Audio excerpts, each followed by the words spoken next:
Salut la compagnie, au moment où je tourne cette vidéo, nous sommes le lendemain de l'élimination de l'équipe de France face à l'Espagne à l'Euro 2024, et je sentais que j'avais besoin en fait d'attendre cette nuit de sommeil pour être un peu plus à froid, pour juger les performances de l'équipe de France et de Didier Deschamps dans l'ensemble de cet Euro, et plus précisément dans ce match-là qui pour moi représente un petit peu ce que je ressens à propos de l'équipe de France depuis le début du tournoi, et ça n'a pas trop changé en fait avec une nuit de sommeil, mais on va revenir dessus et c'est important, et je compte sur vous d'ailleurs pour me donner votre avis sur tout ce que je vais dire dans la zone commentaire, c'est important. Le but des vidéos c'est d'échanger et tout ça, mais sincèrement, quand on voit ce match-là déjà, on ne peut pas nourrir de regrets. Je veux dire, je suis désolé, hein, mais déjà qu'on est arrivé jusqu'en demi-finale, presque par hasard, hein, soyons clairs, l'Espagne méritait plus que nous.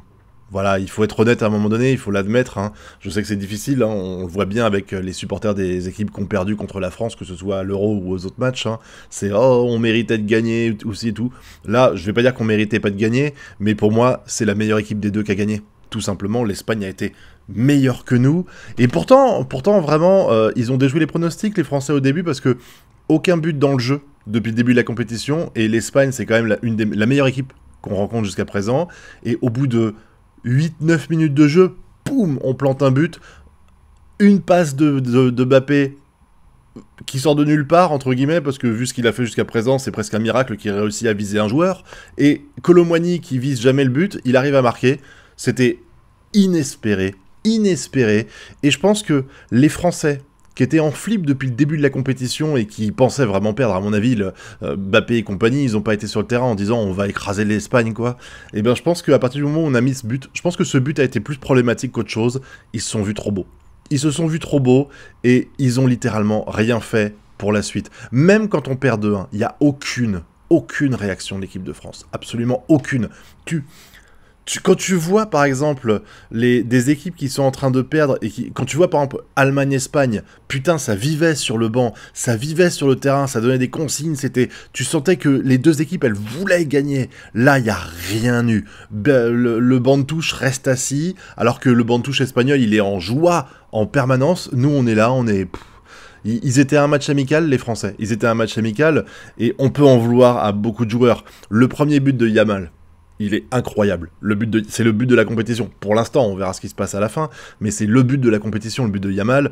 Et tu peux remercier Rabiot. Rabiot qui a pué du cul toute la saison, enfin tout l'Euro, comme d'habitude. Hein, je suis désolé, mais Rabiot, pour moi, il a pas le niveau. Il devrait même pas être sur le banc. Voilà, j'exagère un peu, je sais, mais pour moi, Rabiot est nul. T'as Yamal devant toi. Visiblement, en plus, Griezmann explique en interview qu'il savait que Yamal était dangereux, qu'il fallait l'empêcher de jouer sur son pied gauche, et Rabiot, il se dit « Oh bah tiens, si je restais à 2,50 m de Yamal pour le laisser tirer tranquillou. » Putain, mais dans le foot, et si vous avez déjà touché un ballon dans votre vie, vous le savez, quand il y a un joueur qui te fait un pressing au moment où tu dois faire une passe, un dribble ou un tir, c'est beaucoup plus compliqué. Mais c'est comme au basket, tu donnes à un basketteur, tu le mets à la moitié du terrain, tu lui demandes de faire un lancer, la plupart du temps il le met, alors que si tu mets deux joueurs au pressing sur lui qui l'empêchent de bien se placer, de bien sauter, de bien se positionner, il la met pas. Là c'est pareil, Yamal, Rabiot a dit, vas-y, fais-toi plaisir, tire. Putain, mais comment ça se fait que des joueurs français qui sont à ce niveau-là, qui ont été champions du monde il y a 6 ans, qui sont vice-champions du monde aujourd'hui, et qui étaient considérés comme faisant partie des favoris à cet Euro, comment tu peux être aussi nul à chier quand il s'agit de défendre? Et je dis pas ça pour les défenseurs en soi, même si on va en parler après du deuxième but, mais comment c'est possible en fait que Rabiot se soit dit que c'était une bonne idée de rester en arrière? Je comprends pas.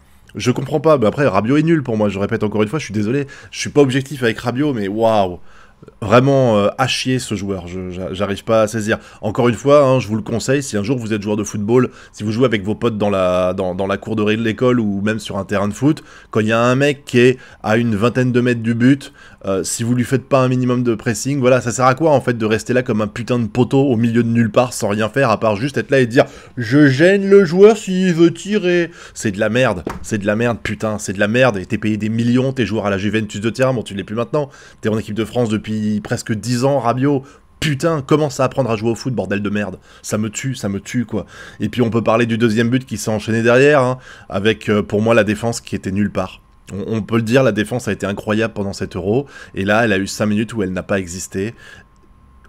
Encore une fois, je répète, hein, moi j'ai été formé dans les années 90 au foot, on m'apprenait à marquer un joueur, on m'apprenait à presser, je comprends pas ce qu'on fait aujourd'hui, alors je sais qu'on en demande plus aux défenseurs, notamment aux latéraux, donc voilà, mais là, le but qu'est mis, le deuxième but de l'Espagne, il y a 0 marquage. T'as 4 ou 5 joueurs français dans la zone de but, il n'y en a pas un qui marque un joueur. Ils sont tous plus ou moins libres d'avoir la balle et de tirer. C'est tellement aberrant pour moi. C'est tellement aberrant, tu te mets tellement en danger comme ça. C'est quoi l'intérêt, encore une fois, à part être un obstacle, que ce soit pour le ballon ou même pour le gardien, pour sa visibilité, tu ne sers à rien. Il faut stopper les joueurs, il faut leur les monter au pressing, faut agir, voilà. C'est pas grave, ça arrive, tu vois, et franchement, ils ont été globalement excellents pendant toute la compétition, donc on peut pas gueuler parce qu'ils ont fait 4 fois 90 minutes, plus même du 120 minutes une fois, et qu'à un moment donné, il y a eu 5 minutes de flottement complet, on peut pas leur en vouloir. Je veux dire, la défense a été impériale pendant tous les matchs, qu'elle ait un raté comme ça à un moment donné,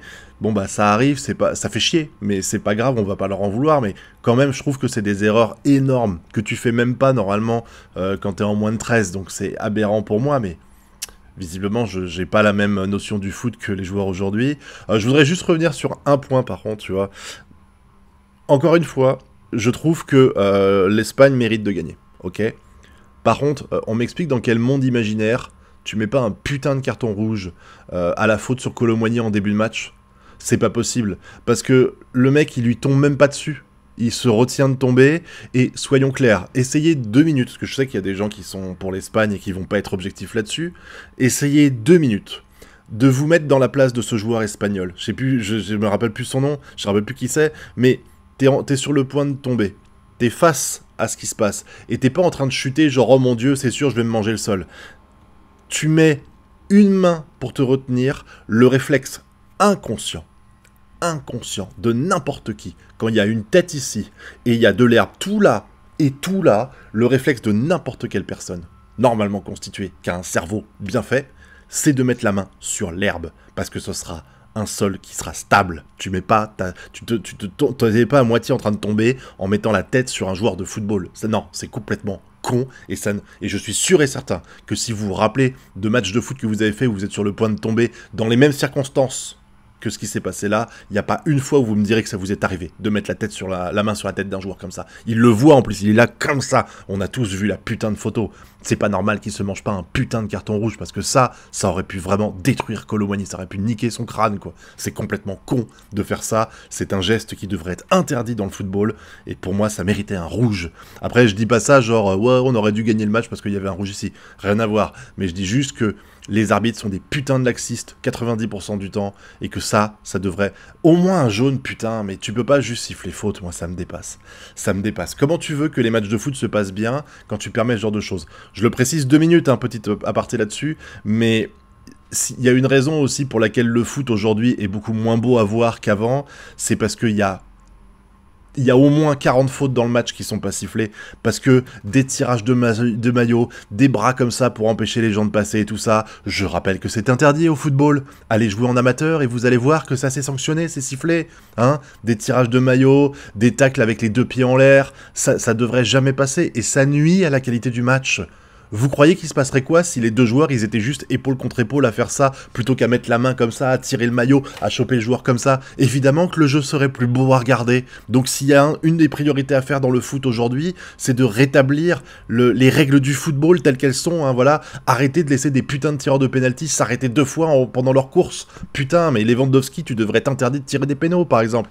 Voilà, ça me dépasse. Je voulais en parler 2 minutes parce que je trouve que c'est vraiment un des trucs qui tue le foot. Il y a plein de choses qui tuent le foot en ce moment, le nombre de matchs à répétition, tout ça, mais ça en fait partie. Ça nique le plaisir de voir des matchs, ça nique la qualité des joueurs sur le terrain, d'être obligé de faire des fautes ou de tenir bon face aux fautes parce qu'ils sont déséquilibrés et autres et qu'ils font des moins belles choses. Voilà, je voulais en parler, mais globalement, l'équipe de France, après ce 2-1, elle n'a pu exister.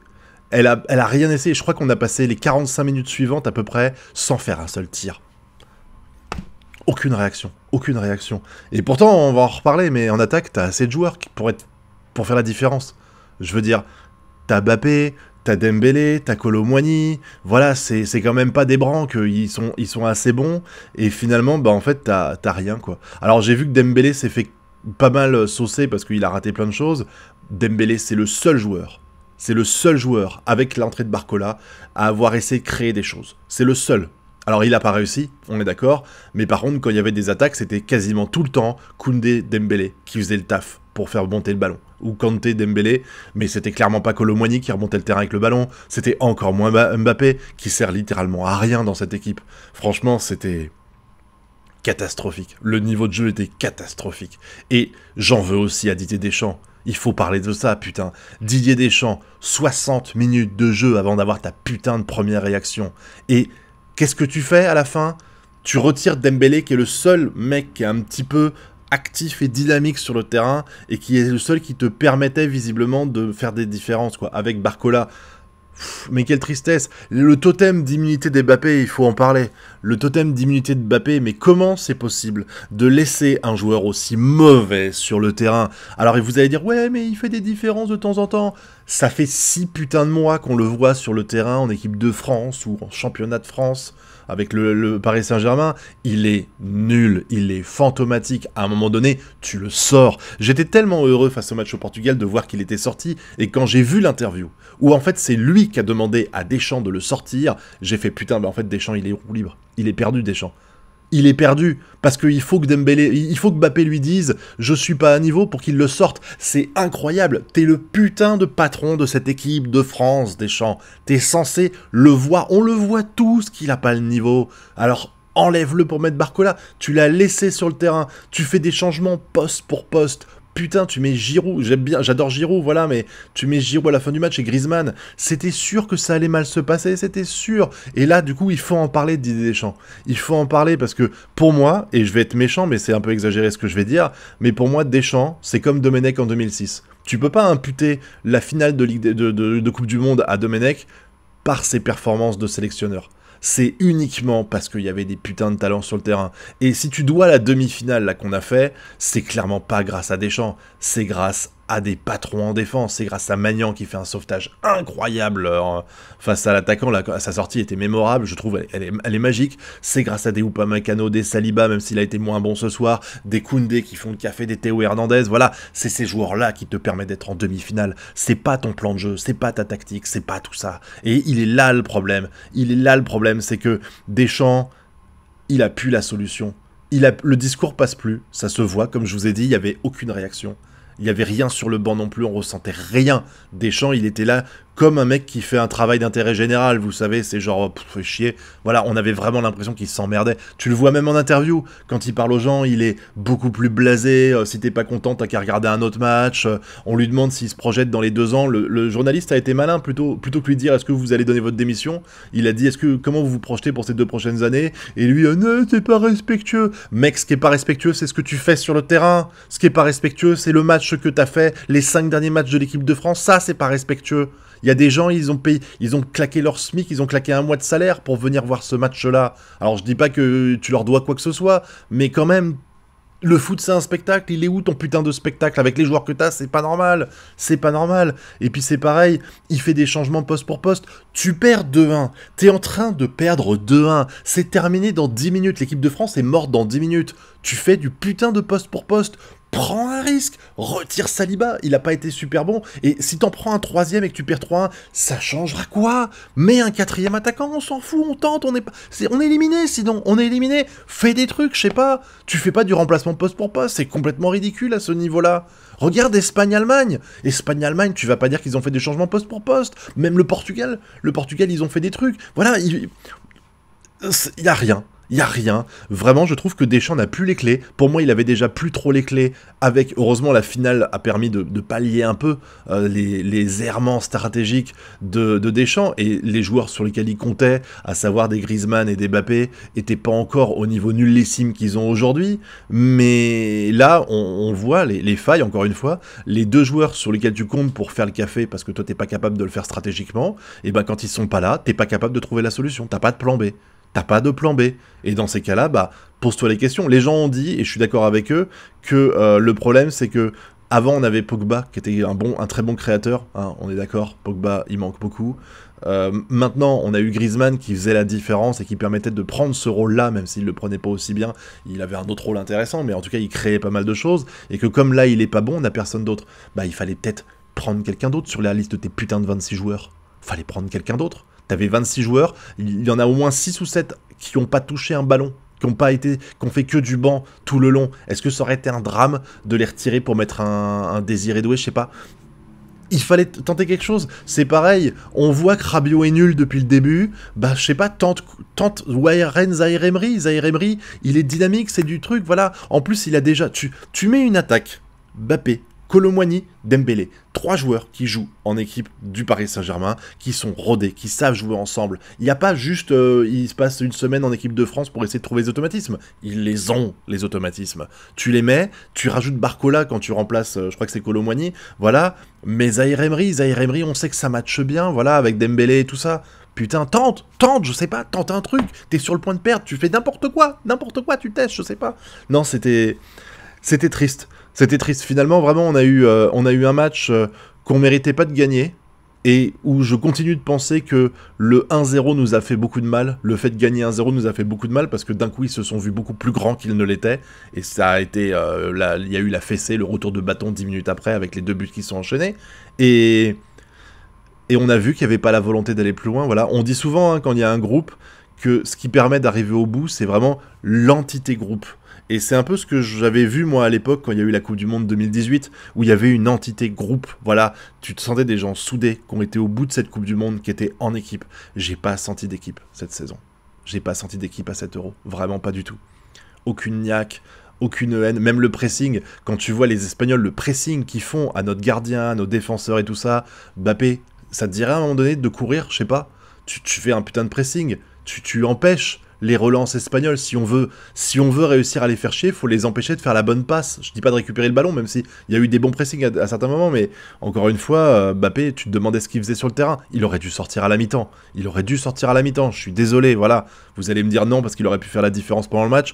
Ouais, enfin, dans ces cas-là, bah, t'aurais mis Barcola avant, il aurait fait la différence aussi, ça arrive. Voilà, non, voilà, c'est décevant, et pour moi, il faut vraiment remettre en question le poste de Didier Deschamps. Ok, il a fait des choses incroyables pendant ces 12 années, je crois, à la tête de l'équipe de France, il n'y a pas de souci, mais il faut être capable à un moment donné de reconnaître que tu n'as plus les clés en main, que tu n'as plus les cartes pour faire la différence et pour permettre à cette équipe de gagner. C'est pas grave, merci pour tout ce que tu as fait, Deschamps, il n'y a aucun problème, tu seras, pour moi actuellement, t'es le meilleur sélectionneur de l'équipe de France, je suis presque sûr même que, vu les performances qu'il a fait, les prestations qu'il a, c'est peut-être le meilleur sélectionneur qu'il ait jamais eu, tout pays confondu, mais à un moment donné, si t'as plus les solutions, tu devrais toi-même être capable de l'admettre et dire à ton président, il vaut mieux arrêter là. Parce que pour moi, c'est la seule solution actuellement, c'est d'arrêter là, de recommencer un nouveau cycle, et le nouveau cycle, on ne le recommence pas juste en changeant de joueur, on le fait en changeant de sélectionneur. C'est presque le rôle le plus important, parce que ça va permettre de tout relancer, quoi. Voilà. C'était mon avis sur cette Coupe d'Europe de l'équipe de France, et sur ce match de l'Espagne. Bravo à l'Espagne. Bravo quand même à l'équipe de France, qui a quand même été jusqu'en demi-finale, chapeau à elle, en mode roue libre. Donc vivement la suite, parce qu'on a quand même des très jeunes joueurs qui sont très bons, et qui vont peut-être nous porter pour les années à venir, ou alors ça va être le fiasco, on verra bien, mais je pense qu'avec Deschamps, ça ne peut pas aller bien dans les 4 années à venir. Voilà. Merci à tous, dites-moi ce que vous en pensez tout ça dans la zone commentaire, et puis nous on se retrouve bientôt pour de prochaines vidéos. Tchuss!